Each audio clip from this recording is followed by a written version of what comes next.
दोस्तों आज की वीडियो जरूर देखना। एक स्टूडेंट हो, साइट इंजीनियर हो, देखो साइट पे जाके अगर ग्रोथ चाहिए, अच्छी सैलरी चाहिए, तो आपको सबसे यूनिक दिखना पड़ेगा। और यूनिक कैसे दिख सकते हो? आपको एक्स्ट्रा नॉलेज होना चाहिए। सिर्फ ड्राइंग पढ़ना नहीं होना चाहिए, ड्राइंग तो आपका सुपरवाइजर भी पढ़ लेगा। सबसे पहले प्रैक्टिकली साइट पे देखो जॉगल होती क्या है। ये सामने आप देख रहे हो, ये जॉगल है। और जॉगल क्यों प्रोवाइड की जाती है? हमारा सरिया नीचे फुटिंग से स्टार्ट हुआ, 5 मीटर का है, 6 मीटर का है, उसके बाद हमें उसे लैप करना है। और सीधे अगर लैप करेंगे तो हमें कवर कम मिलता है, प्रॉपर से सही तरीका नहीं होता है वो किसी भी सरिये को लैप करने का। तो इसलिए हम क्या करते हैं, जॉगल प्रोवाइड करते हैं। और ये सामने जो देख रहे हो जॉगल, ये जॉगल गलत तरीके से प्रोवाइड की है।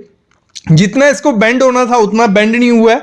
जहां इसका लैप आना चाहिए था वहां इसका लैप नहीं हुआ है। हुआ क्या, देखो आपको कभी भी जॉगल जो रखना है उसका बेंड कितना होना चाहिए, बहुत इंपॉर्टेंट चीज होती है। वो उसकी स्लोप रखनी होती है 1:6। अभी ये सब पूछेंगे सर 1:6 क्या है, इसको कैसे हम साइड पे समझेंगे? तो आपको कुछ नहीं करना है, सिंपल तरीके से प्रोवाइड करनी है। आपको क्या करना है, 6D के हिसाब से आपको उसका स्लोप देना है। कैसे 6D के हिसाब से हमारा स्लोप बनेगा? आपको क्या करना है, जितना आपका डाया होगा, अगर आपका है 20 mm का सरिया, तो 6 × 20 120 mm वो आपकी स्लोप बननी चाहिए। और प्रॉपर स्लोप आपको देनी पड़ेगी। तो उसके लिए हम क्या करते हैं, मैंड्रिल यूज करना है आपको। मैंड्रिल के आगे टॉपिक पे आने वाला हूं। इन बाकी 4 स्किल्स में आपको बताता हूं जो ड्यूटीज होती हैं साइट पे इंजीनियर की। लेकिन उससे पहले अगर QA/QC इंजीनियर बनना है, क्वालिटी एश्योरेंस और क्वालिटी कंट्रोल, भले वो बिल्डिंग कंस्ट्रक्शन में है, भले वो हाईवे में, अगर आपको जाना है, एक नया बैच शुरू होने वाला है। ऑनलाइन आप घर बैठ के सीख सकते हो। आप स्टूडेंट हो, काम कर रहे हो साइट पे, कोई भी हो, सॉलिट्यूड एजुकेशन इंस्टीट्यूट है दिल्ली से, बहुत अच्छा इंस्टीट्यूट है जो काफ़ी सालों से बच्चों को सिखा रहा है। तो आप कोई भी हो, आप सीख सकते हो और घर बैठ के सीख सकते हो। तो इसमें क्या है, क्योंकि करियर स्विच करना है या करियर बनाना है तो QA/QC अच्छा डिपार्टमेंट है, क्योंकि सैलरी इसमें बहुत अच्छा हाइक मिलता है। देखो ऐसे एरो जाता है पूरा, जैसे जैसे एक्सपीरियंस बढ़ता जाएगा आपकी सैलरी भी बढ़ते जाने वाली है। तो इसमें क्या है, जो बिल्डिंग का टॉपिक कवर किए जाएंगे, बेसिक से एडवांस आपको सिखाया जाएगा QA/QC में करना क्या होता है। पहले तो सिविल इंजीनियर को हर काम का बारे में पता होना चाहिए, उसका प्रोसेस पता होना चाहिए, IS कोड के अकॉर्डिंग पता होना चाहिए। तो वही चीज़ें यहाँ सिखाई जाएंगी। भले वो सरिया बांधना है, कंक्रीटिंग का काम है, ब्लॉक वर्क है, हाकिंग करना है, जहाँ एक्सपेंड मेटल फिनिश कॉर्नर, जो भी बिल्डिंग कंस्ट्रक्शन में छोटे से बड़ा काम होता है, हर चीज़ के चेक्स आपको पता होने चाहिए। प्लास्टरिंग, वाटरप्रूफिंग, तो इसी से इंटरव्यू क्वेश्चन होता है। जब QA/QC का इंटरव्यू दोगे वहाँ ये काम आएगा, हर जगह काम आता है। तो ये कोर्स बहुत अच्छा कोर्स है जिसमें आपको बिल्डिंग के सारे टॉपिक आप सामने देख रहे हो, वीडियो पॉज करके देख लेना। तो सारी ITP होती हैं, ये भी बहुत इंपॉर्टेंट है, ये आपको फिल करनी पड़ती हैं। जो भी टेस्ट होते हैं बिल्डिंग रिलेटेड वो भी कवर किए जाएंगे। फिर हाईवे में रोल एंड रिस्पॉन्सिबिलिटी क्या होती है, आपको पहले तो पता होना चाहिए कि QA/QC इंजीनियर करता क्या है, वो इसमें कवर किया जाएगा। फिर यहाँ भी पूरा रोड जैसे बनता है, जब उसका बेस डल गया, ग्राउंड लेवल है, उसमें क्या टेस्ट होते हैं, साइट पे कौन से होते हैं, लैब में कौन से होते हैं, वो सब चीज़ें यहाँ पढ़ाई जाने वाली हैं। बहुत अच्छा कोर्स है अगर QA/QC डिपार्टमेंट जाना है। नहीं तो इंटरव्यू की प्रिपरेशन करनी है, वो भी यहाँ सीखने को मिल जाएगी इसी कोर्स में, क्योंकि काफ़ी चीज़ें रिलेट करती हैं। जब आप इंटरव्यू में बैठोगे, मोस्टली जो क्वेश्चन पूछे जाते हैं वो QA/QC के होते हैं। तो ये आपके सारे इसमें कवर होने वाले हैं। तो ये सारा सिलेबस इसका है, बस इतना समझ लो, बेसिक से एडवांस समझाया जाएगा आपको। तो ये मौका बार बार नहीं मिलता है। क्यों आपको सॉलिट्यूड से ही कोर्स लेना है, बाकी किसी इंस्टीट्यूट से? क्योंकि ये लाइफ टाइम वैलिडिटी देते हैं। एक बार कोर्स दे दिया आपके पास पड़ा रहेगा। ISO सर्टिफिकेट आपको मिलेगा, वेब में SS क्वालिटी का कंटेंट रहेगा, बिल्डिंग और हाईवे दोनों का है, टेस्ट वीडियोस आपको दिखाई जाएंगी, एक अच्छे प्राइस में देने वाले हैं, डायरेक्ट फैकल्टी से बात कर सकते हो, कलरफुल नोट्स हैं। ये बार बार मौका नहीं मिलता है। और प्रैक्टिस के लिए material, data, PDF, Excel sheet, हर चीज़ आपको मिलने वाली है। सर्टिफिकेट कुछ ऐसा रहेगा, सामने आप सर्टिफिकेट देख रहे हो, जिसमें पूरा मेंशन होगा कि आपने कोर्स किया है, कब से कब किया, आपका नाम होगा। तो ये हर जगह वैलिड है, क्योंकि गवर्नमेंट सर्टिफाइड है और ये आपके इंटरव्यू में भी काम आएगा। तो ये 3 दिन का ऑफर रखा जा रहा है। ये कोर्स ऐसे एक्चुअल प्राइस इसका 10,000 रुपये है, लेकिन आप सिविल साइट विजिट के सब्सक्राइबर हो तो आपको सिर्फ मिलेगा 1999 में। तो इसके लिए करना क्या है, मैं डिस्क्रिप्शन में डिटेल डाल देता हूँ। आप ऐप को डाउनलोड करो, भले गूगल प्ले स्टोर से, भले iOS से। और इस कोर्स को जल्दी से जल्दी पालो। तो ये सामने फ़ोन नंबर है, मेल है, कोई डाउट क्वेरी रहती है आप वो भी कर सकते हो। तो डिस्क्रिप्शन में डिटेल डाल दी है, लिमिटेड लिए 3 दिन के लिए और 100 बच्चों के लिए। जल्दी से जल्दी अप्लाई कर लेना। अभी चलते हैं हम वीडियो पे और देखते हैं बाकी क्या ड्यूटीज़ रहती है किसी सिविल इंजीनियर की, और इसको खरीदना मत भूलना, बार बार मौका नहीं मिलता है। लेकिन थोड़ा सा इसको थियोरेटिकली समझो, फिर पूरा दिमाग में बैठ जाएगा क्या चीज की मैं बात कर रहा हूं। तो ये हमारा कॉलम होता है, ठीक है। और अगर मैं एक सिंपल तरीके से आपको पहले समझाता हूं। ये हमारा, ठीक है, सरिया आ रहा नीचे से है, हमने लैप कर दिया, सीधा जोगल नहीं दी, तो ये लैप आपका क्या होगा, यहां से कवर आपका ज्यादा हो जाएगा। एक चीज ये हो जाती है, और ये स्लिपेज के चांसेस होते हैं, मतलब फेल हो जाता है। ये ऐसे आपको नहीं देना है, आपको देना है इस तरीके से। आपका जो नीचे से सरिया आ रहा है और जो लैप आएगा आपका, ये ऐसे आया और ऐसे बेंड देना है। और ये जो बेंड होता है ये होता है 1:6। और एक चीज ध्यान रखना, इसको बेंड करने का तरीका होता है और पूरा एक दूसरे के ऊपर आना चाहिए। जैसे हमने साइड पे देखा, ये बहुत दूर था, मतलब साइड पे हमने देखा ये हमारा सरिया ऐसे है ना, तो ऐसे इतना दूर था वो, आप समझे नहीं होंगे।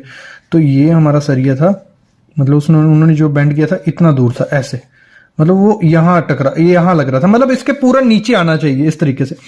और 6D आपको देना है, मतलब आपको 6 और 20 डाया का अगर सरिया है, जितना भी डाया का हो, तो ये हो गया 120 mm। ये आपकी जो डिस्टेंस होना चाहिए यहां से यहां तक, ये आपका 120 mm होना चाहिए। कितना? 120 mm।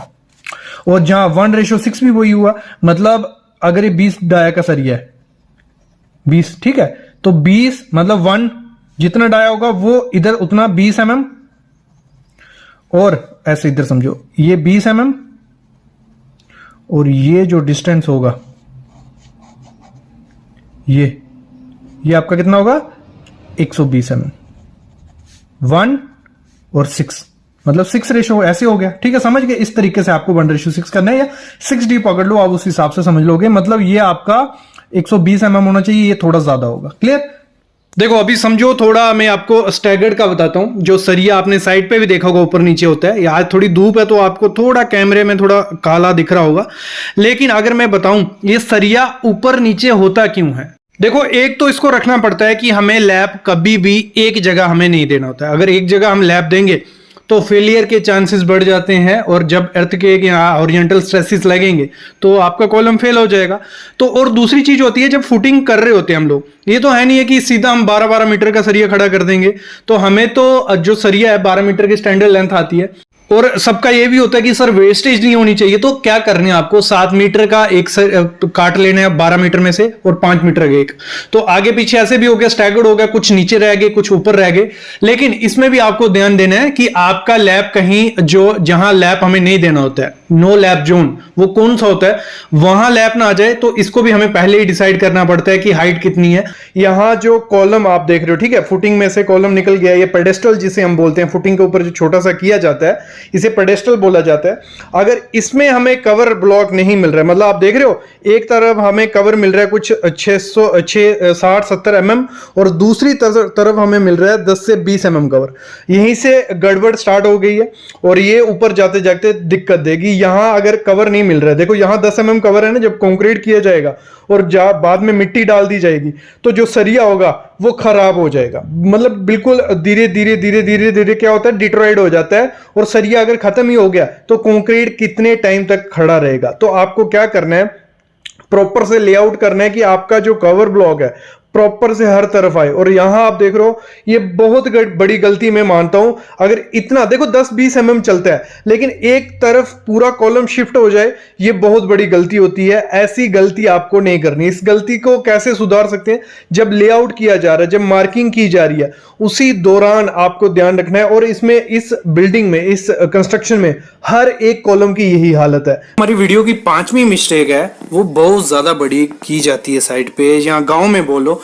क्योंकि गांव में इस चीज को नजरअंदाजी किया जाता है मेरे ख्याल में। क्योंकि मैंने गांव में जितनी कंस्ट्रक्शन देखी है उनमें कवर ब्लॉक का कोई जिक्र तक नहीं होता है, मतलब कवर ब्लॉक को दिया ही नहीं जाती है कोई अहमियत। मतलब सीधा सरिया डाला, कंक्रीट डाल दिया, और जहाँ वहाँ एग्रीगेट कोई पत्थर वगैरह होगा पॉसिबल होगा वो घुसा देते हैं। तो ये बहुत बड़ी गलती की जाती है। आपको कवर ब्लॉक यूज करना ही करना है। कॉलम है, बीम है, कुछ भी है, कवर ब्लॉक करना ही करना है। और आपको कॉलम में कितना कवर ब्लॉक करना है, 50 mm मिनिमम कवर ब्लॉक आपको उसमें प्रोवाइड करना ही करना है। और जिन्होंने कवर ब्लॉक नहीं देखा है, क्योंकि काफी मेरे को कमेंट आते हैं सर कवर ब्लॉक हमें नहीं पता चल रहा है, टेक्निकल वर्ड है, तो ये सामने जो है ये कवर ब्लॉक है। मतलब जो भी सरिये को 50 mm दूर रखेगा कंक्रीट से, तो वो चीज कवर ब्लॉक होगी उसको। इसका मैं एक आपको वीडियो दिखा देता हूँ लगाते कैसे हैं, तो थोड़ा आपको इसका आइडिया हो जाएगा कि कवर ब्लॉक का काम क्या है। देखो सामने आप देख रहे हो क्या होता है, जो भी मतलब जहां शटरिंग की होगी उसके और सरिये के बीच आपको कवर ब्लॉक डाल देना है। तो इससे क्या होगा, थोड़ा कवर मिल जाएगा। और बाद में क्या होगा, अगर बाई चांस कोई वॉइड भी रह जाता है कंक्रीट में, तो आपकी जो स्टील बार होगा वो क्रोजन नहीं पकड़ेगा और खत्म नहीं होगा। कि जब हमारा कंक्रीट चल रहा होता है स्लैब पे, ठीक है, जहां कॉलम का कंक्रीट चल रहा है या फुटिंग का कंक्रीट चल रहा है या बीम का कंक्रीट चल रहा है, ठीक है, तो उसमें अगर बाय चांस कंक्रीट खत्म हो गया, दूसरी चीज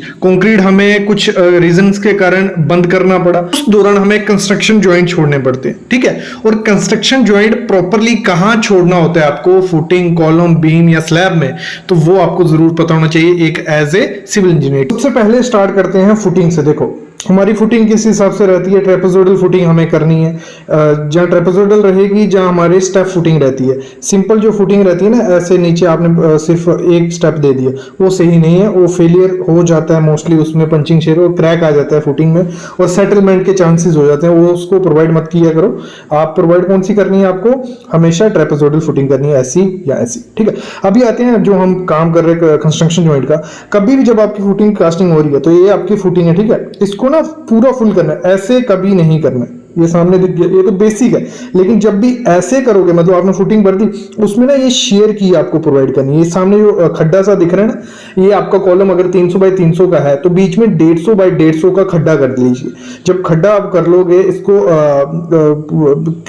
प्रॉपर आपका जब कंक्रीट होगा दूसरा, उसमें जॉइंट बनता है, शेयर की हम इसे बोलते हैं। तो ये आपको जरूर प्रोवाइड करनी है। फिर हम बात करते हैं हमारी इस तरीके की फुटिंग जो आती है, इसको भी आपको पूरा फिलअप करना है, पूरी आपकी यहां तक फिलअप होगी। फिर आपको शेयर की यहां भी प्रोवाइड करनी है। ये प्रॉपर होता है कंस्ट्रक्शन जॉइंट किसी फुटिंग में देने से, ठीक है। अभी आगे बढ़ते हैं। फिर आती है हमारी कॉलम की बात। तो हमारा जो कॉलम कास्ट करना है, कभी काफी साइड्स पे मिथ क्या होती है, ऐसी वाली मिथ कि आपको उसको इंक्लाइन में रखने जॉइंट बनता है। ये सबसे खराब, सबसे घटिया प्रोसेस होता है ऐसे जॉइंट ऐसे रखने। ये सबसे जल्दी फेल होता है, शेयर फेलियर इसमें सबसे जल्दी देखने को मिलता है, क्योंकि जीरो बॉन्ड हो जाती है इसमें। तो आपको क्या करना है, मैं आपको दिखाता हूँ। देखो कॉलम को कभी भी ऐसे फिलअप नहीं करना है। फिर आपको ऐसे स्मूथ फिनिश नहीं देनी है, मतलब बराबर कर लो, स्मूथ नहीं दो। सब में करना क्या है, आपको करना है शेयर की प्रोवाइड करनी है। दिखाता हूँ, ये देखो शेयर की आपको प्रोवाइड करनी है। ये होती है, रफ भी करना है सरफेस, और 150 बाई 150 mm की शेयर की प्रोवाइड करनी है। जब नेक्स्ट लिफ्ट आप कंक्रीट की भरोगे, उसमें नेक्स्ट कंक्रीट उसमें आएगा, तो होगा क्या, आपका प्रॉपर बॉन्ड बनेगा और यहां से कभी भी कॉलम आपका फेल नहीं होगा। ये प्रोसेस होता है, ठीक है। अभी आती है हमारा बीम। देखो काफी टाइप के बीम होते हैं। हमारी कंक्रीटिंग चल रही है, अगर इस तरफ से इधर जा रहे हैं, तो 4 बीम है, मतलब कंटिन्यूस बीम है, चारों तरफ निकल रहा है। तो आपको कभी भी ऐसे नहीं छोड़ना है, ठीक है, क्रॉस गलत है। आपको ऐसे छोड़ना है, मतलब छोड़ना के इन द सेंस आपको करना है L/4 जो हमारा रहता है, L/4 पे आपको कंक्रीट खत्म करना है। और इसमें स्लांट हाइट आपको देनी है, मतलब इसमें आपको थोड़ा स्लांटिंग पोजीशन में करना है। इसमें प्रॉपर सीधा नहीं करना है आपको, इसमें आपको थोड़ा ऐसे ऐसे मतलब रफ सा करना है। और जब नेक्स्ट कंक्रीट होगा, जब इधर कंक्रीट आएगा, ये प्रॉपर जॉइंट इसमें बनेगा। और निटो बॉन्ड केमिकल होता है कंस्ट्रक्शन जॉइंट्स के लिए, निटो बॉन्ड यूज करिए। और भी कंस्ट्रक्शन केमिकल आते हैं बॉन्डिंग के लिए। जब भी आपका कंक्रीट 2 दिन पुराना हो जाए, उसको जब दूसरा कंक्रीट उसमें डालना है, पहले तो उसको गीला कर लो, साफ कर लो पूरा, फिर उसमें निटो बॉन्ड लगाइए, फिर कंक्रीट डालिए, तो उसमें अच्छा सा बॉन्ड आपका बन जाता है, फेलियर के चांसेस कम होते हैं। एक तो इस तरीके से आप कर सकते हो इंक्लाइन में, दूसरा इस तरीके से, मतलब स्टेप बाइज ऐसे, ठीक है। तो वो भी आपका रहेगा L/4, मतलब जितना आपका 3 मीटर का स्पैन है, 3 मीटर को mm में कन्वर्ट कर लिए, 3 मीटर डिवाइड बाय 4। तो आपको इस तरीके से उसको करना है।